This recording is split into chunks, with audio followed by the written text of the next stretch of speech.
you can't get on top of your box and you can't work in turnout, you're really not ready to be performing a Swan Lake Variation. Did you hear that Maddie Ziegler has a new movie coming out and she's going to be playing a ballerina? So today we're going to be talking a little bit about that, letting you guys know what I know about the movie so far. And we're also going to be taking a look at Maddie Ziegler dancing ballet on Pointe, which I've never seen before. And also at the end of this video, I'm going to tell you guys what it takes and what it does not take to be a professional dancer from my own personal experience, as well as bring you along on my life to set. So first, let's talk about Maddie's new movie, Ballerina Overdrive, before we take a look at what her ballet dancing actually looks like on Pointe to see how she's going to hold up. So the movie Ballerina Overdrive is actually going to be an action thriller movie, and I can't find when exactly it's going to be released, but I did find that Amazon Prime has purchased the rights to it, so I'm assuming that this film is going to be released on Amazon Prime if it doesn't go to theaters first. I'm presuming that it's just going to be an Amazon Prime release, but essentially it's starring Uma Thurman and Maddie Ziegler. It's directed by Vicky Jewson and written by Katie Freund. But basically all we know about this film so far is that it's going to be an ensemble cast, meaning that nobody's really the breakout star of this film. It's kind of going to be equally focused on everyone, which I personally love films like that. And it's going to be about a ballet troupe, they call it. We know that in the dance community that real dancers don't call it a troupe. It's only on the next step. But essentially it's like a group of ballerinas whose bus breaks down en route to a competition, which forces them to fight for survival as they're trying to escape a remote inn. That's all we know about it so far. I'm thinking like Last House on the Left meets Center Stage vibes. So I'm personally looking forward to that. I will definitely be watching. But let's take a look at what Maddie's ballet dancing actually looks like, because this clip that we're going to look at, she's dancing on Pointe with some other ballet dancers, and it's a Swan Lake Variation, and I'm not sure how much training Maddie actually does these days, but let's take a look at her during her prime and how she was doing with ballet, specifically on Pointe, because we never saw that on Dance Moms ever. So essentially in this clip, she is doing a Swan Lake Variation that as soon as I press play, you're definitely going to recognize it. And it's on Pointe, and this is for an ALDC showcase in 2015. So it was honestly 10 years ago at this point. But if Maddie has not been training, we can't really expect her ballet to be much better than this. So I'm curious to see what we're going to see in this new film.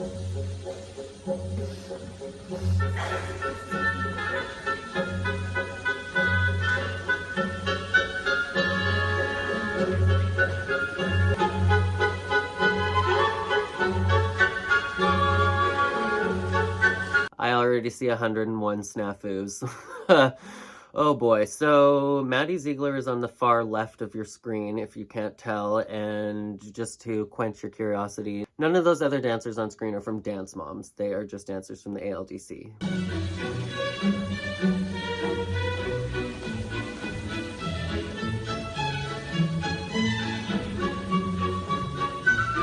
Okay, so we can definitely see that the ALDC is not a classical ballet school by watching these clips, because the turnout is practically non-existent on pretty much all four of these dancers, which is a little concerning considering they are on Pointe.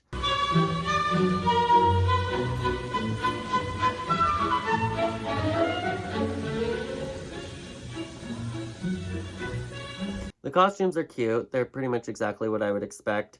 I'm, a little bit concerned about the turnout here, especially when we are dancing on Pointe. You don't need the best turnout in the world to be a professional dancer, but to be a ballet dancer, you really need great turnout. This is one of those variations that you really all need to be perfectly in sync. You need to be dancing as one cohesive group on that stage, or else for one, if you're not, you're going to screw up everybody. The rhythm's going to be off and everybody's going to be at different levels.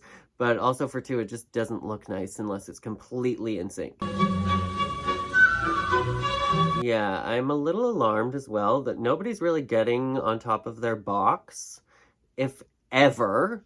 But if ever, it's very rare, and the turnout is very much lacking, like seriously lacking. Like this girl on the right, she's like turned in this one, but it's not the best ballet technique, and it's kind of alarming ballet technique on Pointe, to be completely honest.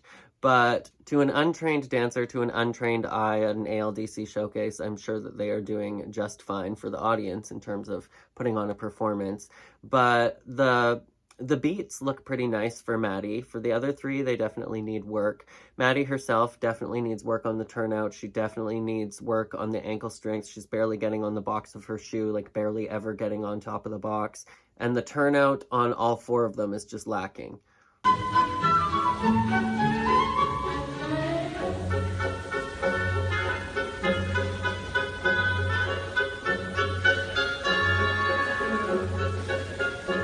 I've also never seen Maddie look so serious dancing her entire life.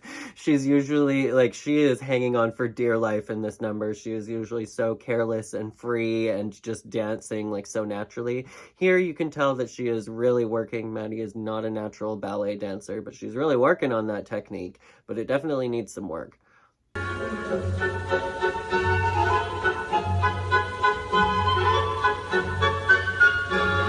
Her feet barely even look pointed in these pointe shoes, so she definitely needs to work on that ankle mobility and strength.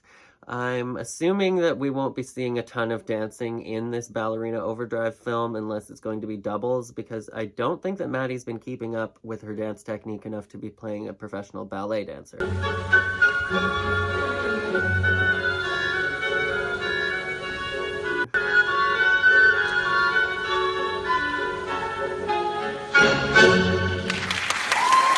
Okay, that's about as much as I can tolerate of that. The girl on the right should not be on point. These dancers do not look ready, in my opinion. Like, sure, ready to be taking class in pointe, I guess, but if you can't get on top of your box and you can't work in turnout, you're really not ready to be performing a Swan Lake Variation on stage, in my opinion. But let's get into what it actually takes to be a professional dancer and a ballet dancer, because not everybody wants to be a ballet dancer, and I'm sure all four of those girls could go on to work professionally. And Maddie works as a professional dancer, or she wouldn't be doing a film working as an actor. She's kind of both, but we also saw her in Steven Spielberg's West Side Story. She was a professional dancer in that as well. So you don't need to be working every single day of your life, but you should definitely be keeping up your training if you want to be a professional dancer. But before we get into that, I want to take you guys along on like what my life kind of looks like day to day and bring you guys along to set with me. I've currently been filming on a TV show. I'm playing a guard or a guardian, so let's get into it.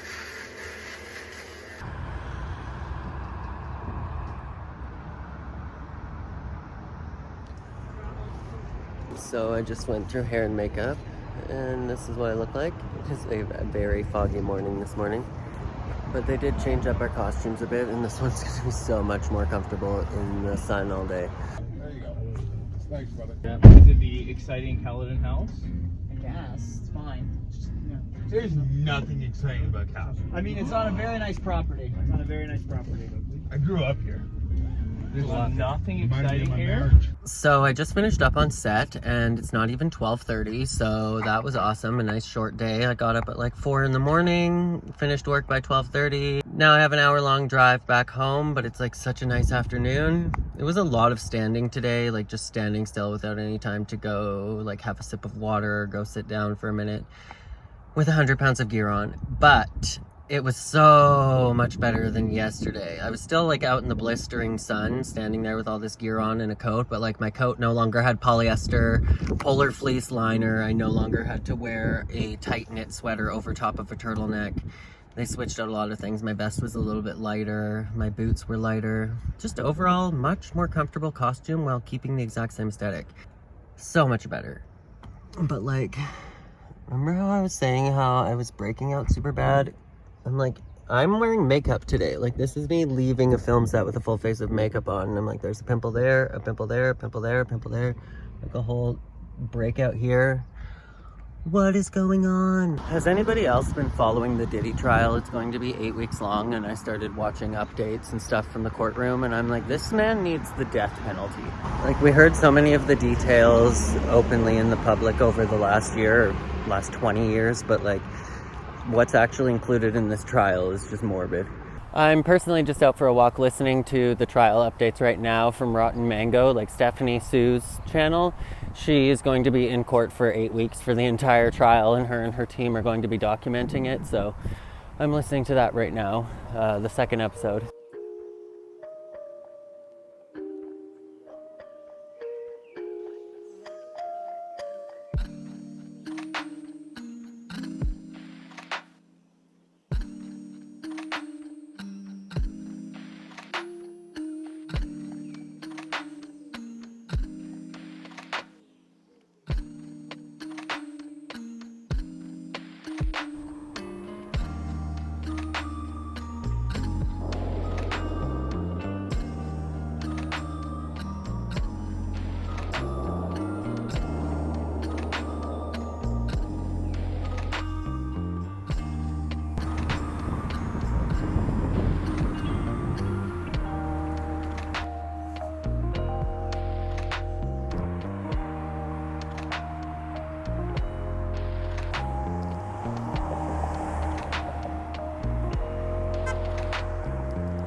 you hear the ice cream truck in the back playing the Barney song?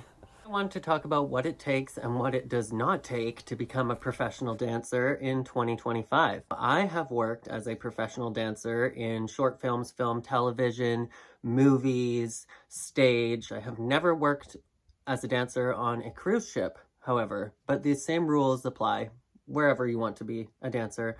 Maybe not so much if you're becoming a classical ballet dancer, but these same principles will apply, and we will touch on becoming a professional ballet dancer here in this video as well, but let's get into it. First, I just wanted to list off a couple things that you do not need to be a professional dancer. You do not need flat turnout. You do not need to be good in every single style. You do not need a flat stomach or six-pack abs. You do not need banana feet. You do not need hyperextended knees. You do not need to have crazy Alice Cone turn sequences. You do not need a flat back bend or a leg extension by your ear.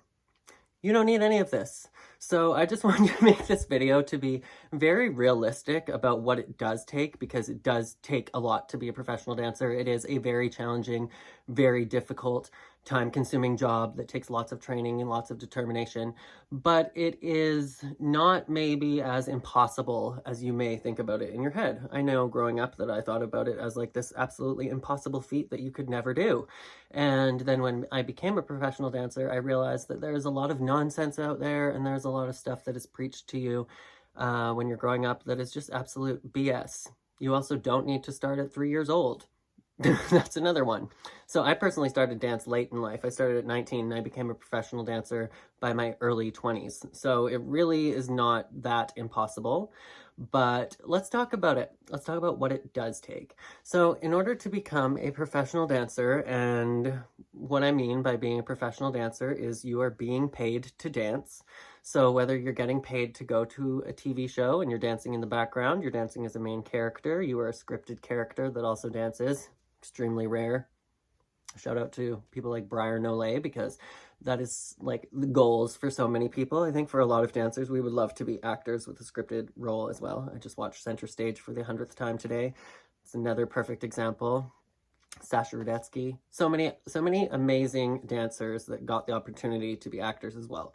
But being a professional dancer, you dance in a company, a contemporary company, a ballet company, you're in film, you're in movies, you're in music videos, you may be getting paid to dance for somebody's social media video. It could be literally anything, any opportunities that you can get dancing on stage for Broadway, for off-Broadway, anything where you're getting paid to dance. That's what makes you a professional dancer. So essentially you are going to need determination. You are going to need perseverance. What is absolutely most important is that you become self-confident, even if you are not naturally, that you learn self-confidence as a skill, because you really, that's the most important thing about being a professional dancer or striving to be a professional dancer, continuing to work as a professional dancer, is you really need to believe in yourself. You really need to believe that you belong in that room for that audition, that you belong on the stage, that you belong on the screen. You have to believe that you can do the job, or else, one, you're never going to show up to get the opportunities. And for two, nobody's going to believe in you if you don't believe in yourself. So that is what is the most important, and that is what's probably the hardest to hear if you are somebody that is naturally very insecure, you have low self-esteem, or you don't think that you're that good. You need to believe that it's possible for yourself, and that's like the core thing. You need to believe that it's possible in order for you to do it. If you don't believe it's possible, you're not going to go from A to B through C to get to D. You're just not going to put in the work because you don't believe it's possible. You're not going to get discovered sitting on your couch eating potato chips. So essentially, you really need perseverance. You need to believe in yourself. You need to be somebody that takes care of their body and is very health conscious. That doesn't mean that you need to be obsessed. You don't need to be obsessed with your diet. You don't need to eat clean all the time. You can still have fast food. You can still sit around and binge Netflix all day, like one day of the week or something. But you need to be somebody that focuses on taking care of their body as a temple, whether that be, well, no, all of these things. You need to watch what you're eating because you need to be fueling yourself.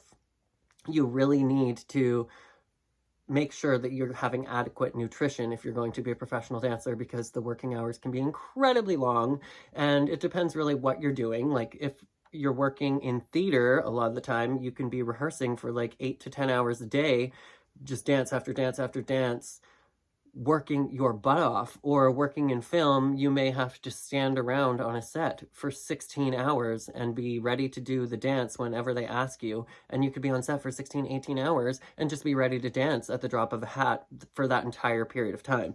Are you going to be dancing that entire time and rehearsing that entire time? No, there's a lot of like stop and start and sit around and wait when you're working in TV and film, but you have to be ready to go at all times. So you need to have stamina, which is going to come from your training and making sure that you can have the endurance to last several hours, but that really comes from your nutrition. You need to be taking care of your body and eating enough, and not just eating enough, but eating foods that are nutritionally dense. And I'm not going to go into any kind of diet or tell you what you should be and should not be eating, but you need to make sure that you have enough nutrition in your diet, or you will never sustain being a professional dancer. Whether you're trying to be a tiny little petite ballerina or you're working as a professional hip-hop dancer in music videos, you still need to eat food. So make sure that you are taking care of your body. But food is just one part of that, because when it comes to taking care of your body and making sure you're focused on that, as a professional dancer, you need to be on top of making sure that your body stays limber, that you're doing everything that you can to avoid injuries and to nurture any kind of weaknesses or injuries in your body so that you can heal, so that you can continue to do your job. And anybody going through their 20s, their 30s, you're going to naturally start having pains, cricks here, back pain. And for a dancer, you really need to focus on your recovery and taking care of your body, because you're naturally going to be facing aging on top of just needing to be in peak performance condition at all times in order to work. So that's going to be making sure that you do self-massage, that you are rolling out your muscles after your performances, after your classes, to make sure that you are helping your muscles aid to recovery. You need to be going to chiropractic, maybe, if you need to. I would suggest something like chiropractic or physiotherapy, or something where somebody's helping you manipulate your spine and your muscles and helping you to understand where you may have weaknesses and things that need to be worked on. I know that lots of people have their opinions about chiropractic. I'm not telling you go out and get a chiropractor, but it can be definitely helpful as just one tool. I would also be recommending Pilates. Pilates is like the number one thing that I'm hearing pretty much everybody in the dance community at this point, young and old, say that it's been the most helpful thing, because Pilates can help you move all of your body in the proper range of motion and helping you create tension and feedback that you wouldn't otherwise get without Pilates equipment or without doing a structured Pilates lesson. So Pilates is definitely great. It's helped a lot of dancers dance into their late 30s, into their 40s, be still dancing into their 50s. So it's definitely a useful tool. So between your self-recovery, whether it's massage, going to get a massage, chiropractic, physiotherapy, any of those things, and all of those things really can help to make sure that you're taking care of your body, also making sure that you're doing your stretching and conditioning on your own time and stuff like that, listening to your body, and really just taking care of it. Because if you don't take care of your body, you will never last as a professional dancer in any facet as a professional dancer, because one back injury and that can seize up your entire body. Like, I know I've had many back injuries and I have a bad back myself, and it can take forever to recover, and that's even with the massage and the chiropractic and the physiotherapy and all of that. So take care of your body, take care of your nutrition, but you really need to make sure that you're taking your training and taking it upon yourself. Like, learn the tools in class and then learn how to use them on your own. Nobody's going to ever become a professional dancer just going to class, doing whatever that's required in them in class, and then leaving and never thinking about it again. That is not how you become a professional dancer. Like, you almost need to be obsessed. It needs to be something that you're focused on every single day, even if it comes natural to you. And you really need to be somebody that is taking the initiative, the self-initiative, to go to class, to find where your weaknesses are and to work on them. And that's a perfect segue into, do you need to be great at every single style? You absolutely do not need to be great at every single style. The best advice that I ever got, which lots of people say in the dance industry, is to know your lane and stay in your lane. It's great to work on all of your other weaknesses, work on all of those styles so that you can become the most cohesive, most rounded dancer that you can possibly become. But if you can't dance hip-hop, if you're terrible at hip-hop, you're not going to get a job as a hip-hop dancer. And if you absolutely love ballet and that's where all of your passion is, and you can't even stand to watch a hip-hop class, let alone not even wanting to take a hip-hop class, then it's really not in your best interest to become the best hip-hop dancer. I do recommend taking hip-hop classes if you're a ballet dancer, because it can help you move a lot more naturally and to be more aware of your body and how your body can move outside of the very specific right and wrong that you're taught in a ballet class. So I would personally recommend taking all of the styles that you can possibly take to become the best dancer in your own style. But stay in your lane. Know what you're good at, know what you're passionate about. Go to those auditions. Go to the other auditions. Sure, give it a try. Give it a shot, taking all the other different styles to pursue all the other different things. But really, you're going to have the most success in your dance career knowing what you're good at and focusing on that and leaning into it. Because one reality about being a dancer that is very similar to being an actor is typecasting, and you will get typecast based off of what you look like and obviously based off of what you do the best. You're not going to see a lot of people that are flip-flopping between working like the Royal Ballet and having some hip-hop role in a Jeezy video. Like, I don't know. You're not going to be really working with Drake doing hip hop and also working as a company ballerina. There are people, there are exceptions, but that's where you really need to stay in your own lane and know what you're good at. And it's great if you're good at a whole bunch of things, but that's where you don't need to be. Like, you don't need to be somebody that is able to do like a tumbling pass in order to work in the ballet. It's great to be good at everything, especially if you're working commercially, if you're working on Broadway, because a lot of the choreography these days does have a lot of acrobatics in it. It does have a lot of different movement qualities, movement styles, genres in one show. Like, you might be doing a ballet number and then an acrobatic number and a very jazz number and a tap number in the same musical if you're hired to do a show on Broadway. So that's where it comes in handy to be great at as many styles as possible. But in order to be a chorus member on Broadway and to be a dancer that's great in every single style, every single one of those dancers has their own niche, has their own thing that they're great at. They aren't all necessarily going to be amazing at every single style. And it helps, obviously, to be as good as possible at every style if you want to work on Broadway and you want to be a chorus dancer like that, because it's incredibly hard. But on cruise ships, that's where I'd say it definitely comes in play the most, to be as great as you possibly can at every single style. Like I said, I've never personally worked on a cruise ship, but I have friends that choreograph and direct for onboarding for Disney cruise lines, and I have other friends that have worked on every single different cruise line, and many that still do. And you have to be able to really pick up choreography fast and to be able to hold a whole bunch of choreography in your head.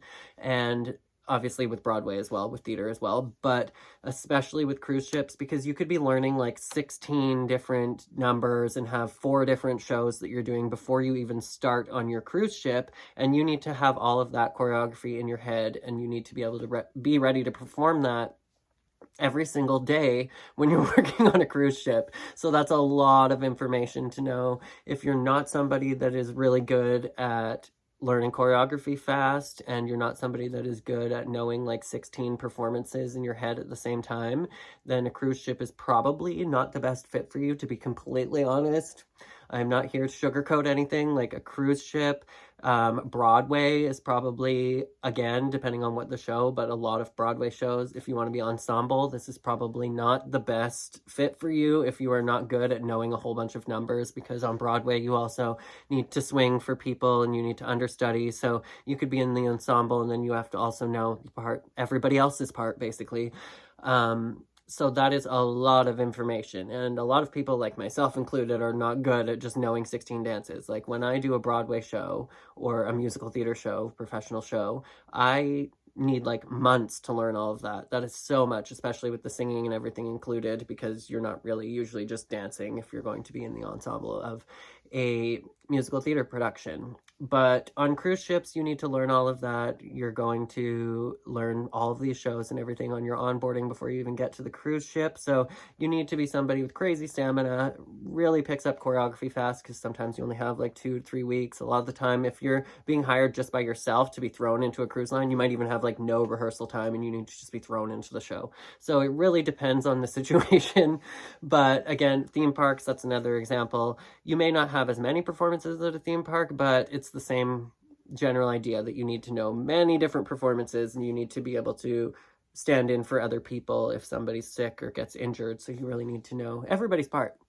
So if you're not somebody that can do that, don't worry about it, because that is where it's great to work in film and television. A lot of the time when you're working in film and television or in a movie or a short film, you might be going to work today to learn the choreography the day of, or you might have a rehearsal before that, but it might just be one piece of choreography. It might even be like a 30-second piece of choreography that you're just going to do for that entire 16-hour day, and then you're never going to come to work again for that day. It's just one day.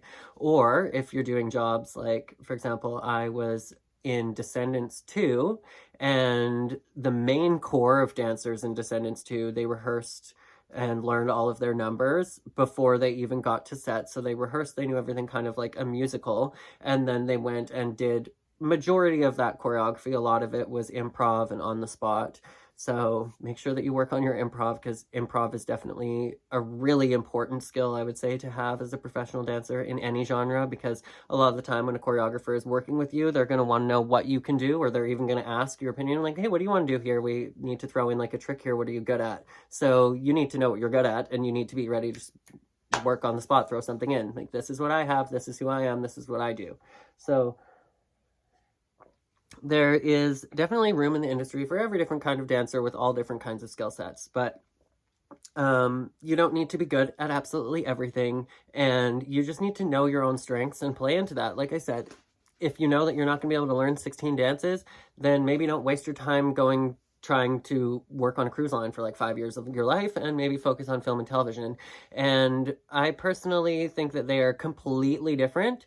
If you really like competitive dance, if you grew up as a competitive dancer and having like 8 dances that you're performing and 12 dances at the recital, then going to work on a cruise ship might be a piece of cake for you. Going to work on Broadway might be a piece of cake for you. Those things are very similar. If you're used to dancing all day, every day, and being in a theater, that's very similar on Broadway. You might be doing 8 shows a week, and you're going to be living there doing like 2 shows a night, or 2 shows a day sometimes, and you're basically living at the theater. You're dancing, you're rehearsing, you're doing your warm-ups, you're performing, and that's not so much what it's like when you work in film and TV and movies, which is where I've done a lot of my career. You really need to be training on your own. You're not part of a company. You're not going to have those warm-ups and everything just built into your schedule every day. So you need to go find your own training, find smart training so that you are staying on top of your game, also improving, maybe trying to do that as efficiently as possible, because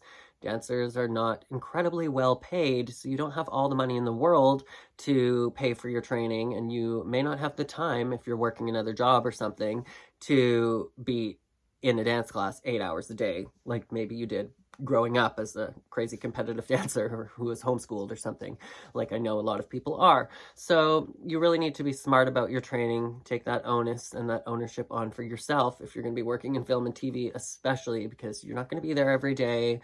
You need to be ready to go. You need to be ready to perform at these auditions. You need to be looking good for the camera, in your best shape, ready to go so you can start filming like tomorrow.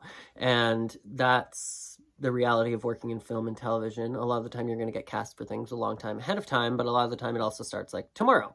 So it can be that fast, and you need to just be on your A game, ready to go. And it's going to be a lot different. Like a lot of the time with film and TV, like I was saying, you work for one day.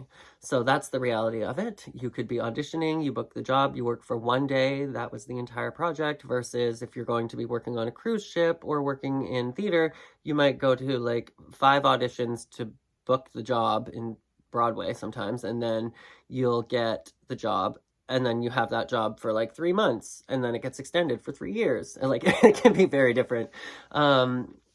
Versus, like, there's obviously some jobs in film and TV where that can be the case. Like, if you look at people on The Next Step, if you watch The Next Step, they auditioned for the role, they got the role, they've been on this show for years, they grew up on the show, they're now adults, and they still are on the show. So I think that's probably better. I'm not entirely sure. I was on an episode of The Next Step, but I'm not entirely sure how their rehearsal schedule works. I don't know if the people on the show train together all the time. I have danced with them outside of the show, like at City Dance Court in Toronto. So I know that a lot of them dance outside of the show. I'm assuming that the show doesn't have its own training company, but who knows? Maybe they have a choreographer and they take class all together all the time. I have no idea. But that, let's see. So you need to have stamina, you need to have endurance, you need to have self-confidence. You don't need to be good at everything. You don't need to have started when you're 3 years old. You just need to be somebody that works hard. You need to be good. Most importantly, what I wanted to hit on is you need to have great movement quality. You need to look like a dancer. You're maybe not going to do, like I said, 4 pirouettes or a turn sequence or a front aerial or a back handspring, back tuck in any kind of dance maybe, but you need to be able to look like a dancer. So if you're somebody that's naturally talented and maybe you started later in life, but you have natural movement quality, you're super confident, you learn choreography quickly so you're in your body and you can perform, you have a very great chance of being a professional dancer. You don't need to have all of the tricks, you don't need to have amazing technique, and you could be somebody that's been training since you were 3 years old and still never make it as a professional dancer because you're all academic and you're all like working hard and no face, no performance.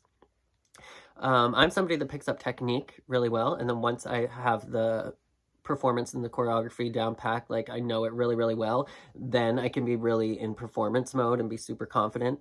But that doesn't lend itself to auditions. You need to be in performance mode, ready to go, and performing like you were already doing the job the day of.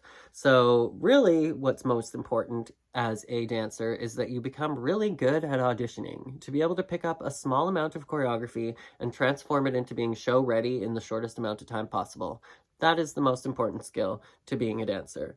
If the dance that they're hiring for is going to take crazy acrobatics or insane company ballet technique, then they will hire a company ballerina or an acrobat. And if that's not you, you're not going to get the job anyways. Then I said that I would talk about ballet companies in this video, and if you want to be a professional ballet dancer.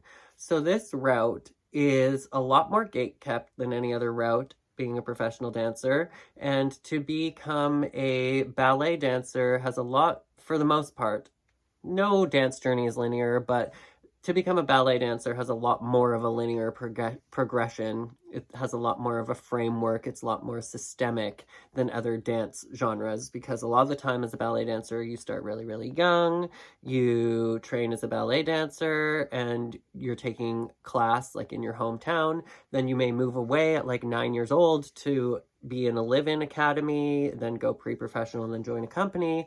You may be dancing all the way until you're 18 at home in your home studio and taking privates and all of that, and then going away to try and become pre-professional and whatever, maybe you're at 15.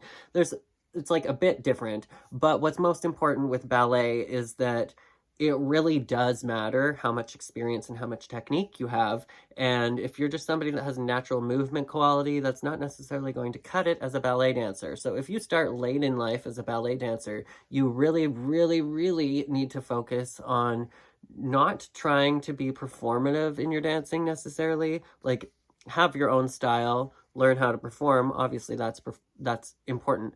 But as a ballet dancer, I would not be looking at stuff like Dance Moms and trying to be like, okay, I need my leg to be beside my ear. I need to be able to do like these crazy back bends, all of that. I would be working on the absolute fundamentals. If you don't have incredible fundamentals, you're never going to make it as a ballet dancer, and you're never probably going to get accepted into a company.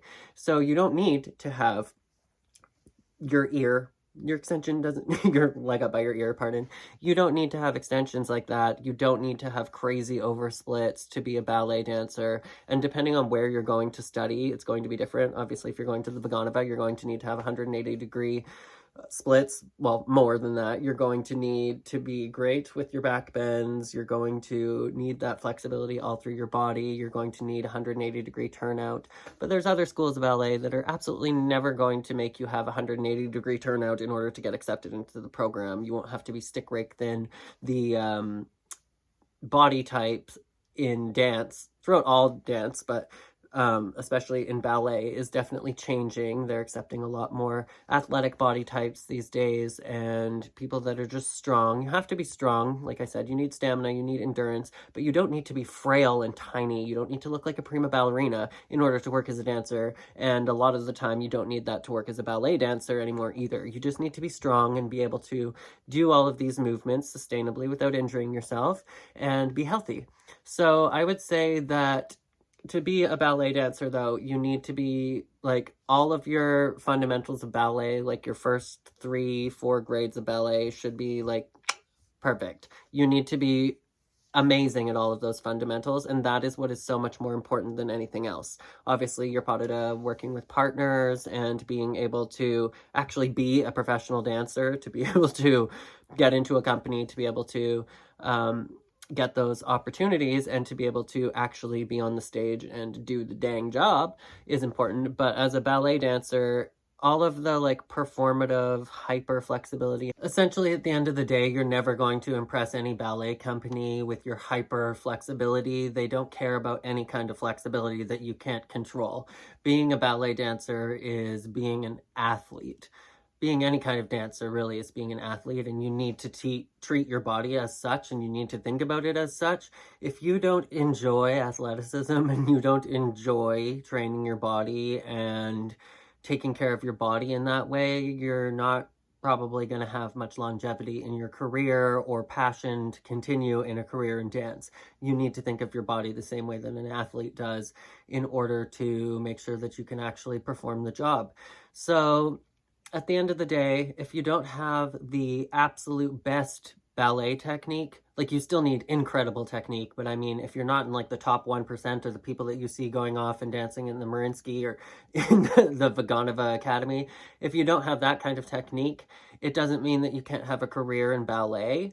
It just means that you need to be realistic and again, stay in your lane. So instead of maybe applying to try and go become a member of the Vaganova, trying to become a principal dancer at the American Ballet Theater or like, you know, some incredible renowned ballet company like that, then maybe you focus on going to regional theaters and submitting to lesser known but still credible ballet companies, because there are spots for other dancers. Not everybody that is a ballet dancer is going to be like Mariinsky level Russian incredible ballet dancer.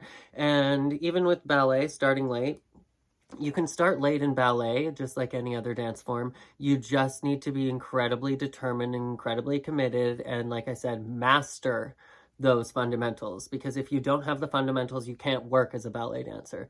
Most ballet companies aren't going to require you to be able to do crazy intense tricks, and most members of a ballet company are company members, they're not soloists. So you're not going to be doing anything crazy per se, but you need to be mastered at what you're doing and what you are going to be doing on stage.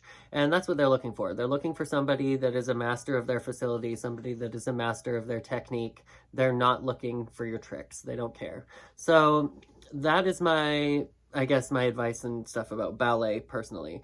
But I just want to say a couple things before we go. There is room for everybody to be a professional dancer. If you are somebody that is overweight or heavier set, you have a thicker, bigger build, and you think that there is no room for you in this industry, think again. There's definitely a lot more opportunities opening up for people. The ballet industry and the dance industry is becoming a lot less gate-kept. People want to see themselves reflected and represented in what they're seeing in art and media, so there's a lot more opportunities in that way. If you are somebody that is self-taught and you've been learning on your own for years and years and years and years and years, don't rule yourself out either. There is room for that. You can refine your skills. You can always start taking at a studio and learning the more traditional things, but don't write off any of your self-taught training or anything that you've learned on your own and learned how to do or practiced on your own. That's still valuable. If you're a street dancer or somebody that grew up dancing on the street, learning hip hop outside with your friends and whatnot,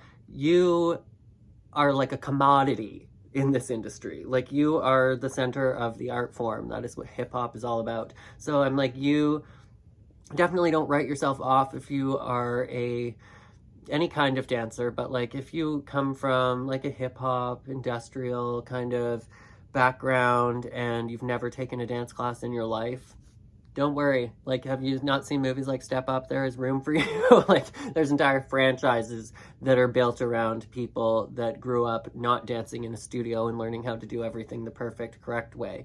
Like, depending on what the culture is of dance, there's so many different ways to spread the culture of dance, and a lot of it is not done in a dance studio. So there's room for all different backgrounds of dance. You can be any kind of dancer that you would like to be, and there is room for every different kind of body type, every different kind of person in some facet. So figure out what you're good at, figure out what you want to do, figure out what your lane is, and figure out where there are realistic opportunities for people like you.